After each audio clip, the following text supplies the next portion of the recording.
বন্ধুরা এবং যারা যে সমস্ত যুবক ভাই ও বোনেরা যারা বিভিন্ন সময়ে যারা সব ট্রেনিং নিয়েছেন, প্রশিক্ষণ গ্রহণ করেছেন, সেই সমস্ত ব্যক্তিদেরকে নিয়ে আজকের এই চমৎকার একটা দিনে আন্তর্জাতিক এবং জাতীয় যুব দিবসে আমরা উপস্থিত হতে পেরেছি। এই জন্য মহান রব্বুল আলমিনের শুকরিয়া আদায় করছি, আলহামদুলিল্লাহ।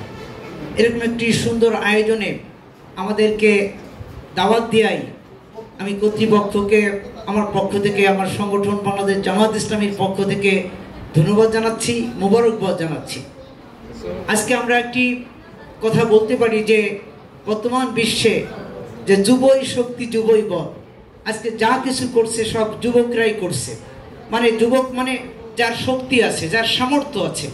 যার শক্তি নেই, যার সামর্থ্য নেই, সে কিছুই করতে পারছে না। অর্থাৎ আমরা বলতে পারি যে প্যারালাইজড হয়ে গেছে যারা অকর্ম, অলস, গাফেল ব্যক্তি, তাদের দ্বারা কোনো কিছুই করা সম্ভব নয়। আমাদেরকে আমার রিজিক সৃষ্টির শুরুতে দিয়ে পাঠিয়েছেন। এখন আমরা হয়তো মনে করবো কি আমি কি ঘরে বসে থেকেই কি এগুলো আমি পেয়ে যাবো? না, আমাকে সম্মান সেই অবস্থা আমার তৈরি করার জন্য আমরা যদি আমাদের বাংলাদেশের মানুষের মানসিকতা আমরা পর্যালোচনা করি এবং তারপর যদি আমরা বৃহত্তর যশোর মাগুরা জেলার মানুষের মানসিকতা আমরা যদি পর্যালোচনা করি, আমরা দেখব যে আমাদের অন্য দেশের তুলনায় বাংলাদেশের মানুষ হচ্ছে অলস চিন্তা, অল্প পরিশ্রম করে কিভাবে অতি দ্রুত আরামে ভোগ করা যায়, এরকম একটা মানসিকতা আমাদের দেশের। আমরা বলি যে নোয়াখালী, বরিশাল, কুমিল্লার লোকেরা বেশি পরিশ্রমী, তারা বেশি চিন্তাশীল। আমাদের মানুষেরা এটা খুব শৌখিন মানুষ, পরিশ্রম করতে চায় না। কিন্তু আমরা পর্যালোচনায় কি দেখি, 24 ঘন্টার ভিতরে 18 ঘন্টা সেই ছেলেটি যখন বিদেশে যায়, তখন সেখানে যায় তাকে। আমি একটা জিনিস বুঝি, আমরা যদি নিজেকে ভালোবাসতে হবে, নিজেকে ভালোবাসতে হবে। আমি নিজে যদি সফল হই, আমার পরিবার সফল হবে, আমার জেলা সফল হবে, আমার দেশ সফল হবে। এই জন্য আমার সফলতার মাঝে সব কিছু নিহিত আছে। এই জন্য আমি যেমন বিদেশে গেলে আমি যেমন পরিশ্রম করি, আমি যেমন কাজ করি, আমার নিজের দক্ষতা যোগ্যতা অর্জন করার চেষ্টা করি, আমি কিন্তু পিতার হোটেলে থেকে হবে। এই জন্য আজকে যে যুব উন্নয়ন কর্তৃপক্ষ আমাদের এই যুবকদের নিয়ে, যাদের নিয়ে আমরা স্বপ্ন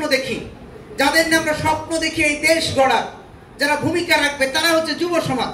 যেমন আমরা দেখলাম যে ফ্যাসিস্টদেরকে মুক্ত করার জন্য কারা এগিয়ে এসেছে, কারা ভূমিকা রেখেছে, কারা রাজপথে রক্ত দিয়েছে, কারা হাসি মুখে জীবন দিয়েছে, তারা কিন্তু যুবকরা, তরুণেরা। আজকে তাদের কল্যাণেই আজকে আমরা নতুন একটি বাংলাদেশ পেয়েছি, ফ্যাসিস্ট মুক্ত হয়েছি, আধিপত্যবাদ মুক্ত হয়েছি, গোলামীর জিঞ্জির আমরা ভেঙে ফেলতে পেরেছি। এই জন্য আজকে আমরা সেই সমস্ত যুবকদেরকে আমরা শ্রদ্ধার সাথে স্মরণ করছি যারা শহীদ হয়ে গেছে। আমরা গাজীদেরকেও প্রেরণা যোগাই, যারা গাজী হিসেবে বেঁচে আছেন, তাদের জন্য এখন নতুন একটি বাংলাদেশ অপেক্ষা করছে। এই বাংলাদেশকে আমরা পৃথিবীর মানচিত্রে একটি শ্রেষ্ঠ দেশ হিসেবে আমরা করতে চাই। যদি সিঙ্গাপুর তারা করতে পারে, আমরা কেন বাংলাদেশ পারবো না? সিঙ্গাপুরের চেয়ে অনেক সুযোগ সুবিধা আমাদের দেশে রয়েছে। আমি তাই বলতে চাই, আজকে যে টাই সারা গাছের গ্রহণ করেন, সত্যিকারে মনে প্রাণে গ্রহণ করেন না। একটা সার্টিফিকেট নেওয়া দরকার, তাই নেন। কিন্তু এটাকে যদি আপনি মনে প্রাণে গ্রহণ করে সত্যি আপনি একজন উদ্যোক্তা হবেন, তাহলে অল্প সময়ের ব্যবধানে আপনি সফল উদ্যোক্তা হতে পারবেন। সম্মানিত উপস্থিতি, মূল নীতি বলেছেন, তুমি সফল হতে চাও তাহলে এই নীতিগুলো ফলো।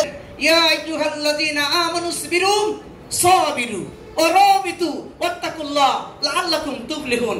আল্লাহ ঈমানদারদেরকে ডেকে বলছেন, হে ঈমানদার লোকেরা, তোমরা যে কাজটি করতে চাও সেই কাজের জন্য প্রথমে ধৈর্য ধারণ করো, ধৈর্যের সাথে।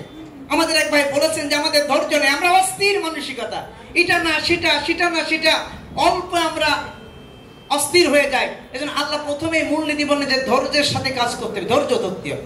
2 নম্বর বলছেন যে কাজটা তুমি করবা সেটা বুঝে শুনে নিষ্ঠা, আন্তরিকতা, একাগ্রতার সাথে করতে হবে। 3 নম্বর নীতি আল্লাহ বললেন, রাবিতু, তুমি যে কাজটা করবা সে কাজটা উঠে পড়ে লাগো। কি চমৎকার ভাষা আল্লাহ আমাকে বলছেন যে উঠে পড়ে লাগো। আমরা কিন্তু উঠে পড়ে লাগতে পারি না, তাই সারা বছর আমাদের ভিতরে ভাব থাকে। আর 4 নম্বর বলছে যে আমাদের রব, তোমার রবের উপরে তুমি কি রাখো? ভরসা রাখো, ভরসা রাখো। কেন? তোমাকে আল্লাহ পথ দেখাবেন, তোমাকে সফল করবেন, দোয়া করো আল্লাহর কাছে। আর আল্লাহ বলছেন এই 4টি কাজ করলে আল্লাহ বলছেন লাআল্লাকুম তুফলিহুন, আশা করা যায় তুমি সফল হবে। আমি চাই আজকে এখানে আমাদের যে সমস্ত যুবক ভাই বোনেরা রয়েছেন যারা প্রশিক্ষণ গ্রহণ করেছেন, আমরা আজকে নতুন করে একটি শপথ নিলাম। কর্তৃপক্ষকে ধন্যবাদ যে আজকে যুব দিবসে আমাদের দেশ গড়ার জন্য আমরা শপথ নিয়েছি, আমাদের শক্তিকে সামর্থ্যকে আমরা কাজে লাগাতে চাই।